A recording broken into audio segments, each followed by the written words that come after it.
Сәлем оқырман, қалайсыздар? Қалай жағдайларыңыз қалай? Әдеттегідей декретте 24-те 7 болатын гүлімнен жалынды сәлем. Әдеттегідей мамасы мен қызы таңнан кешке дейін үйде ойыстырып жабысып жатқан еді. Енем звондап қалды бір кезде.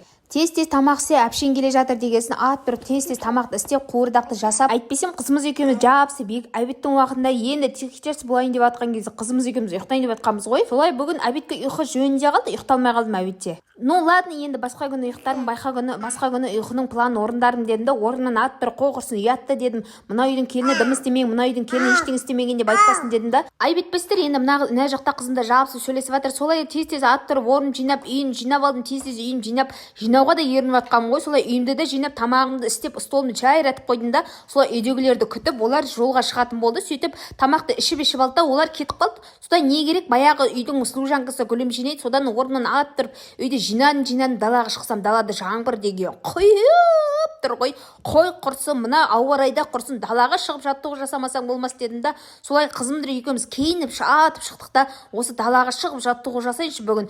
Бүгін күнде үйде жаттығуды сасып жата бермей, бүгін далаға жасайын деп әбетте де ұйықтаған жоқпын, одан қалса дедім да. Солай далада үйдегі энергиямды далаға шығарып, бүгін жаттығудың бәрін далаға жасадым. Мән қыздар, даланың энергиясы деген күшті ғой, прямо бар ғой. Шаршағаным білінбейді, мына жерде бар ғой, білмеймін, примерно бір сағаттай жасаған шығармын. Одан қалса қызым келіп жағаласып, мен де жасаймын дейді. Біресе аяғыма тұрып алады, біресе анжеге тұрып алады, біресе мама кірдік дейді, мама кірдік, бүйттік, үйттік, сүйем дейді, шам дейді. Сонымен әйтеуір жасап біттік. Әйтеуір бір сағат дегенде жасап, далаға шығып, далада жаңбырдың астына тұрып жасаған соң мына жаттығуды. Кеше сіздерге уәде беріп едім, бүгін весе алуға барамын деп. Қайдағы жаңбырден қойып тұр, мына қызбен қаяқтан барасың? Бәрі ойбайлайды да, шығып келейін десең, ойбай күн жауын болып тұр, қызда ортасың, қыстаудан. Ладно дедім да, бүгін ешқайқа шықпай қалдым. Бүгін деген бар ғой, 6:00-де кешкі ужинды ішіп болған соң, солай кешкі ужинды құрсын ішіп тойып алдық та, сыртта үйдің столын үстін жинадым да, сөйтіп қызымды алып шығып, далаға шығып жаттығуымды жасап алдым. Солай не керек, жаттығуымды жасап болғаннан кейін үйдегілер келем дегенше деп, үйдегілердің содан кейін бәрі келді. Күйеуім де футболға кеткен, күйеуім де футболдан келді. Содан әдеттегідей биемізді белеп, іштегі тамақтың бәрін тарқатып, күйеуім келгеннен кейін қайтадан тамақ ішіп, солай ойбай қасқа сонда өлем ғой, далаға манадан бері жасаған жаттығуым қайқа кетті, далаға кетті ма деп қоям ғой.